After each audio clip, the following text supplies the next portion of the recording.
And now I'm gonna, I've done my little soapbox, I guess, for the day, but I'm gonna give it to Michael Lazarin. Michael?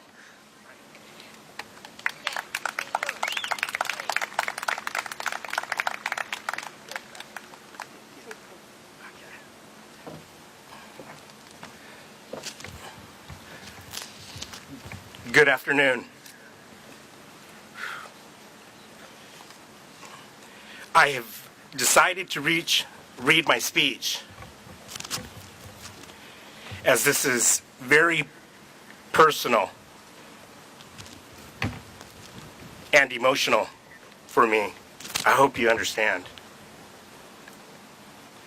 Everyone has a notion of what their family would someday be. We imagine all the beautiful memories that children bring into our lives and all the love they bring into our hearts and our soul.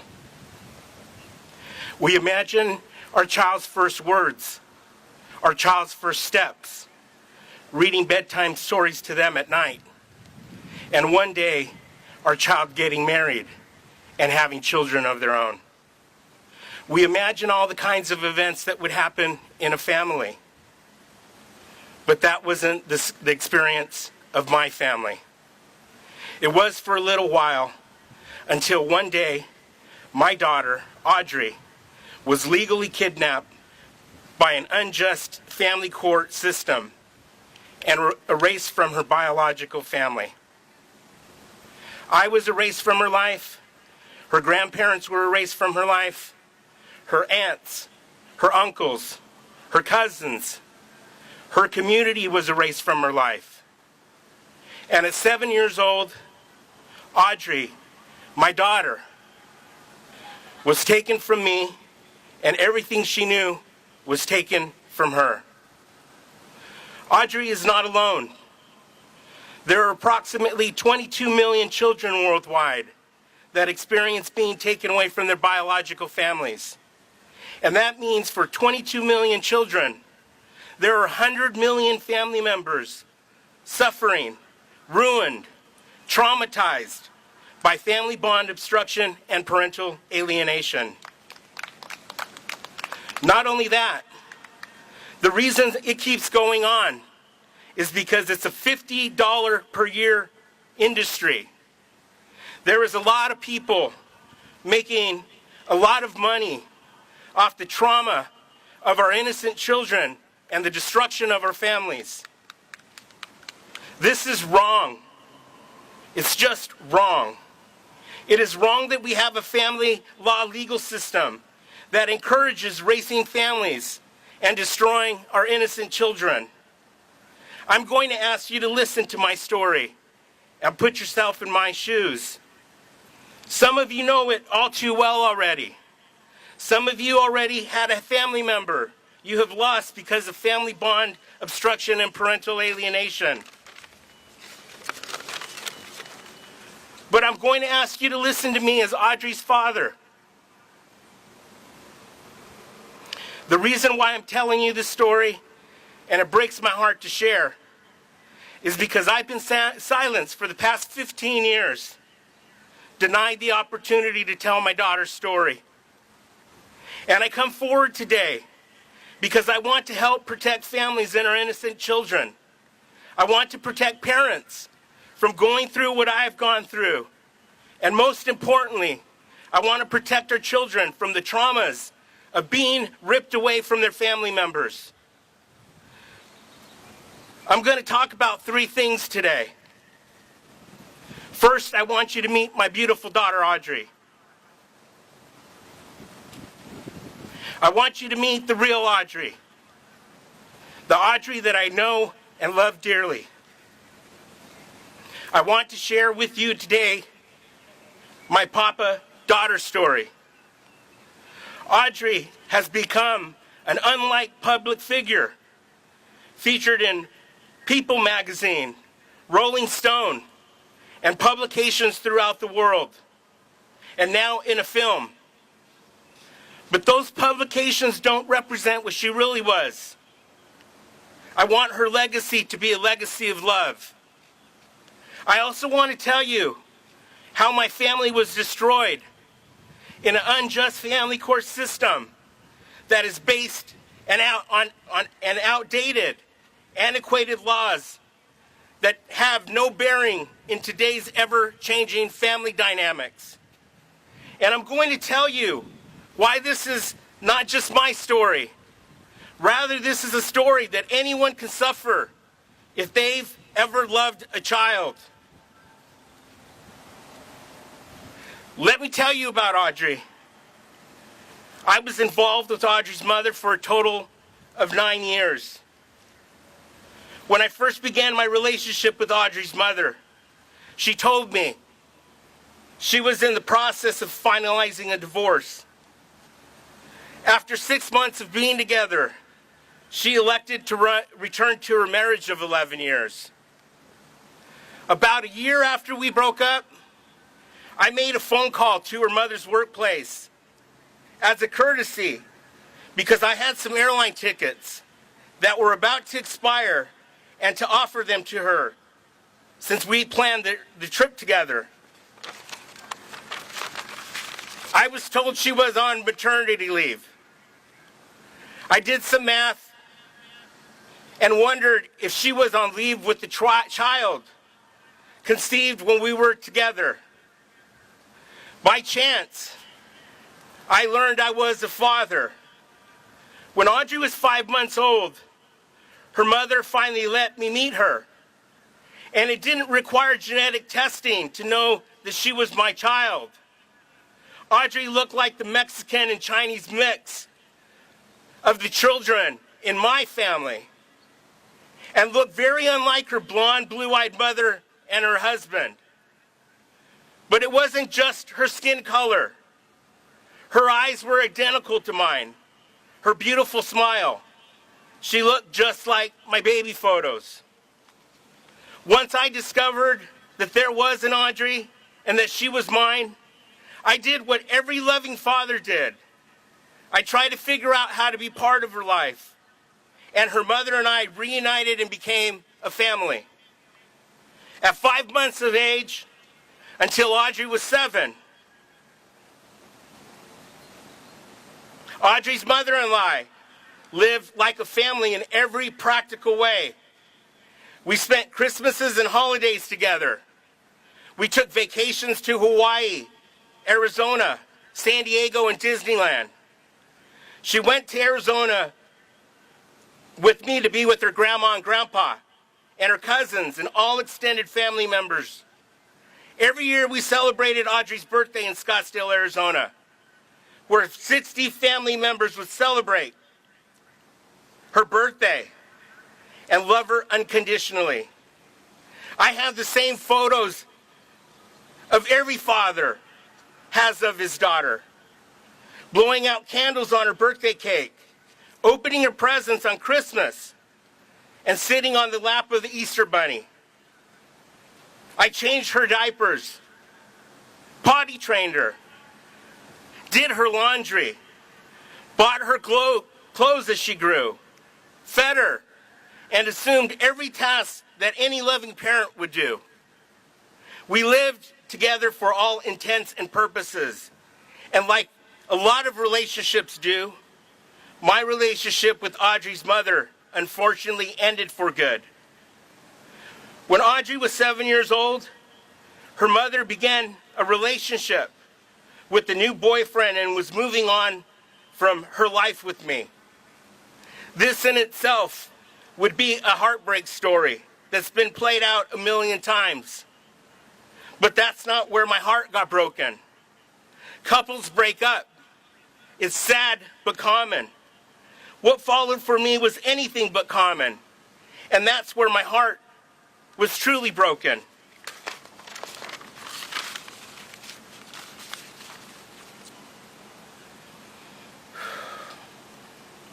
Instead of this just being a sad and difficult transition, as it is in a lot of families, it became a nightmare that destroyed my family. And nearly destroyed me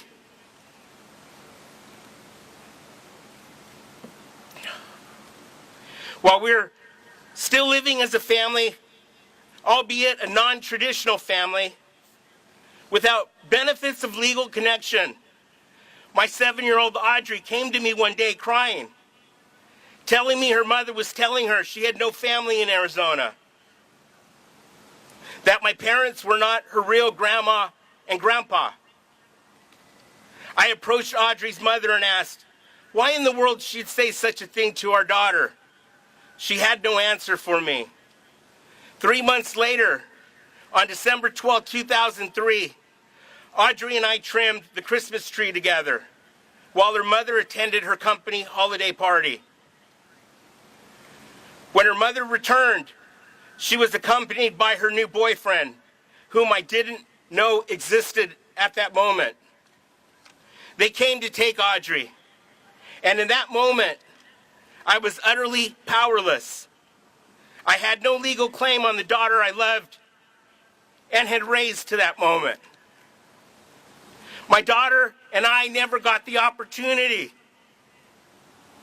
to open the gifts under the tree we decorated together. I did everything I could to see my daughter and to have a loving relationship with her, as many fathers do when they break up with their children's mother.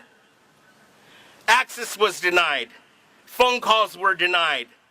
Letters were not allowed and returned. I had no way to reach my daughter, to have contact with her. The day after Audrey was taken from me, I contacted an attorney to try to gain access.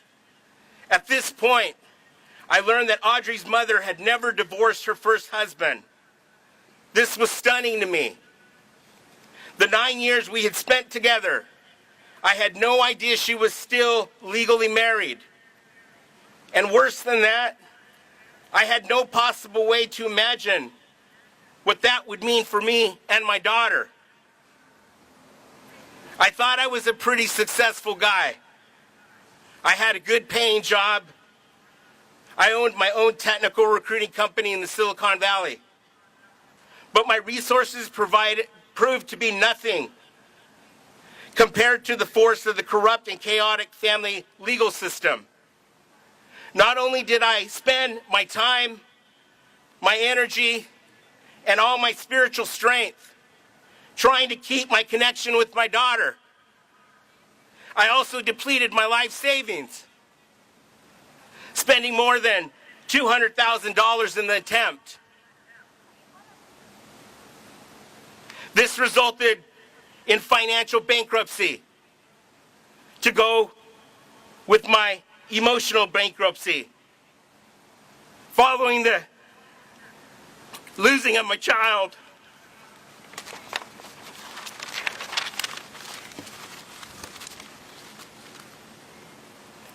Because Audrey's mother never legally divorced her first husband, though he was neither the biological father nor the father who raised Audrey to the age of 7.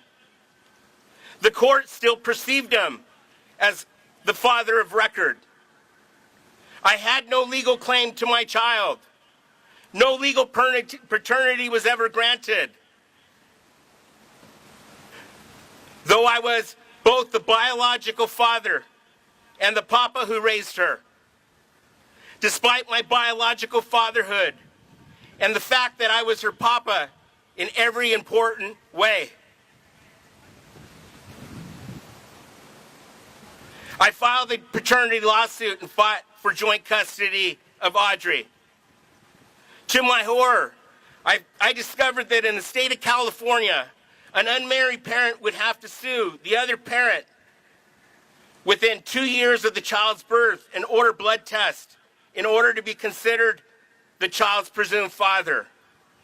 Biological parent is non-conclusive and has no standing in the state of California. I never knew to file this. I never knew this law existed. And when Audrey was 2, we were living as a family, and I had no reason to think of this. My ignorance of the law cost me everything. For a time, I lost everything. I lost my daughter, my life savings, my trust in the family court justice system, my faith in God, and even my reason for living.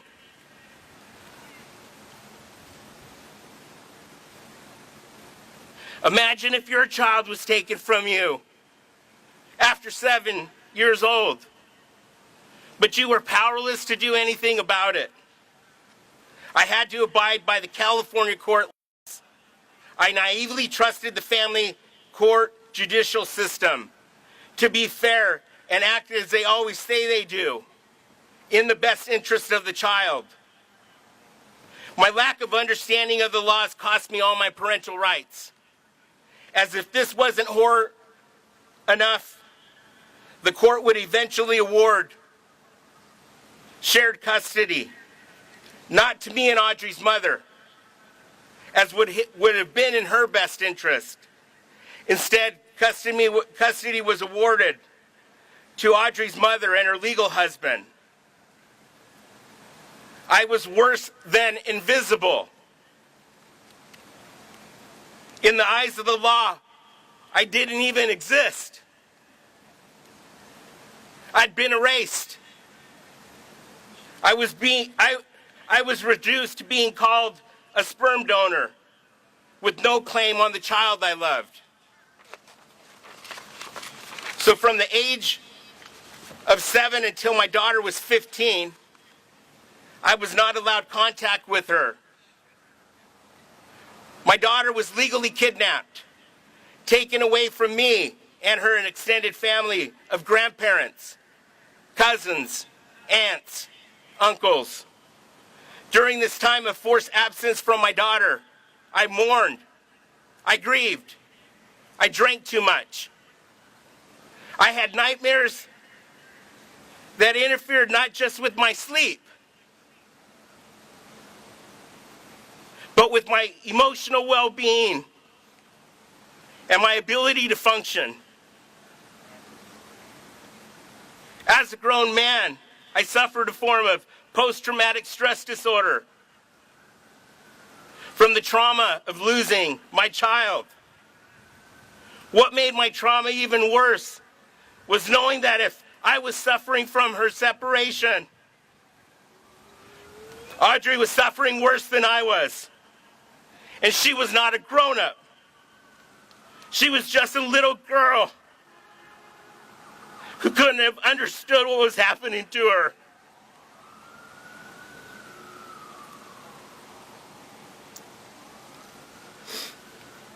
I had no choice, and my family had no choice but to surrender and accept. Audrey would not be in our lives. But I had a single glimmer of hope. I hoped that all the love she shared with Audrey would be seeds that would continue to grow despite our absence from one another. I had hoped that when she turned 18, she would remember her papa and want a relationship with me and my family. This hope sustained me.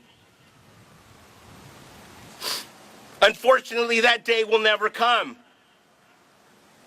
That day will never happen. On September 12, 2012, I suffered every parent's worst nightmare when I learned that Audrey had died.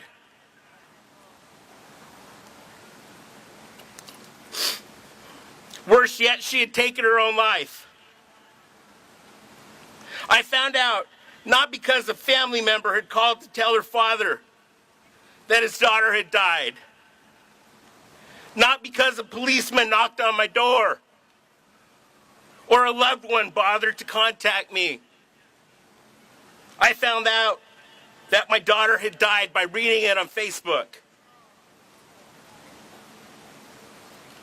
Technically speaking, Audrey died of suicide. She hung herself from a shower nozzle.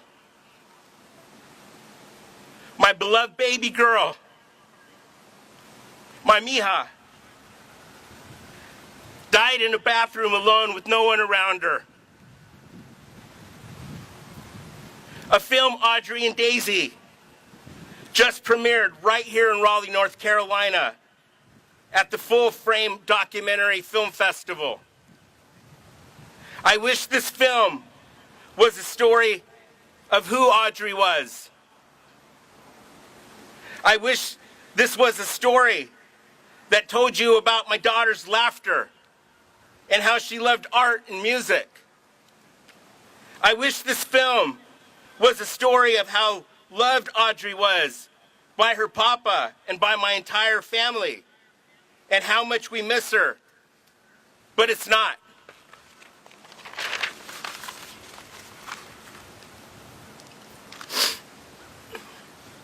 It's a film that focuses on sexual assault and cyberbullying. The reason Audrey's mother and stepfamily claim why Audrey took her own life. Let me be utterly truthful here. Audrey was harmed. She was assaulted by high school boys in her stepfamily's community. Of course, I'm horrified that my child endured this. I won't detail the assault here because that's not why I'm speaking today. As tragic as the assault was, it's my belief that this was not the straw that broke my daughter's spirit and caused her to take her own life.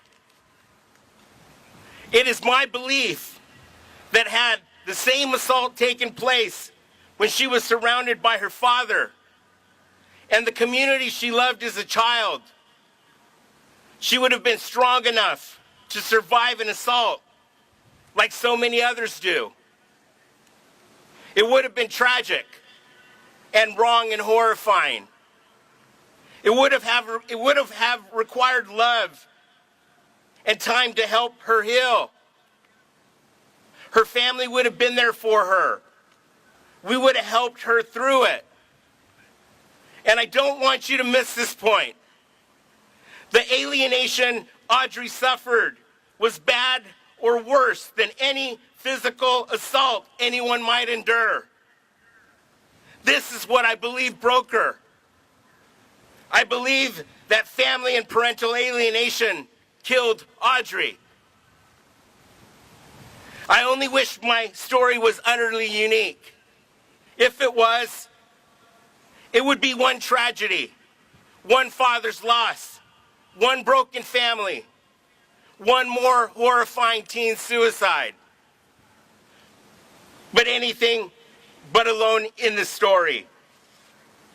No family, no parent, no child should have to endure this trauma and abuse. Some assaults we can prevent. Those are crimes perpetrated by criminals. We should not have a legalized system of harming families and children. The twisted legal system says it's in the best interest of families and the best interest of our children. But I'm here to tell you, those are hollow words and that they really mean nothing and have no meaning. Families today are constructed in new ways. The original intentions of the family court laws are antiquated. Not every family is made up of a married couple. Not every family remains together. Our courts need to reflect the ever-changing family dynamics in our culture and do in what reality they say they intend to do. Act in the best interest of the child. I'm sure there are many judges and attorneys who care about children and their families, but the system is bigger than their hearts are strong. Rather than being motivated by what's the best interest and their families, the court system is driven by financial greed. In California alone, the family court system and many of the people who work within it profit from perpetrating the worst possible outcomes for families Rather than abbreviating the process, they prolong it, generating court fees, legal fees, and filing fees. There's no oversight or checks and balances, and the system is a profit-making machine, garnering our nation's judicial coffers with more than $50 billion a year.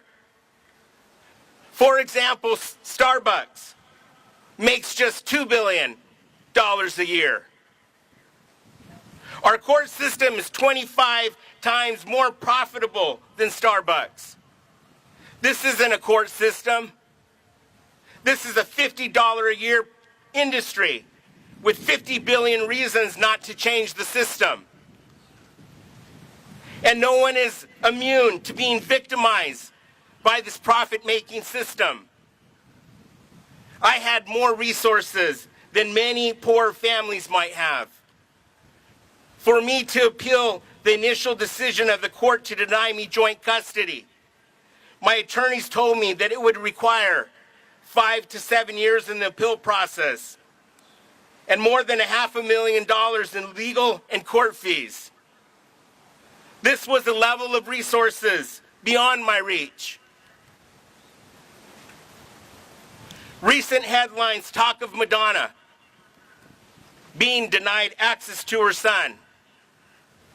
Just as my heart was being broken by losing my Audrey, Jason Patrick, an unmarried parent, an actor, a celebrity, was denied access to his son Gus after he and Gus's mother broke up.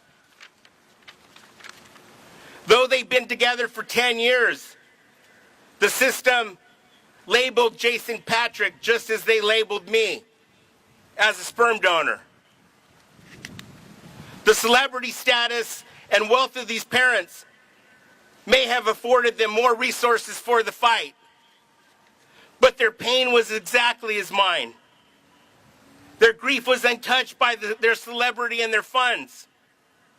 Family alienation is blind to status, ethnicity, celebrity, and most of all, the system is blind to the damage it's doing to families and our children. Our children should not be treated as property. Family love is not a business decision based on profit. The safety of our children is not a business deal to be negotiated for the best possible profit to the system. This is wrong. It must change. We must unite to change the laws and protect our children. Today, Audrey has been gone from this earth for nearly 4 years. Though I lost her before that, I live every day, every minute with my grief for losing her. Perhaps if I had known what I know now, Audrey would be with us and I'd be home with my family instead of standing here before you. While my grief for Audrey will forever be with me, I feel blessed. I am a rich man again. Not in monetary terms, as I'm still fighting for my daughter's legacy in court against false allegations to try to deter and silence me. But I've been fortunate enough to have found love in my life again. My wife, Danette, has been with me through every step of this journey. As if that's not enough, she has given me 2 children, Connor, who is 5, and little Bethany Taylor, who is 15 months old, and is a splitting image of her sister Audrey in heaven. What I've gone through is wrong, as it is for so many families who have suffered parental alienation and being erased by a profit-making court system. I ask you to stand with me to act on behalf of children and families by uniting to lift the silence about family alienation. I want Audrey's story to inspire change in our court system and in our culture so that no one will ever experience what my family and I have endured. I want this tragedy to be a catalyst of change. I want Audrey's spirit to live on in the hearts of all who need love and support the most, to give a voice to the voiceless. Thank you.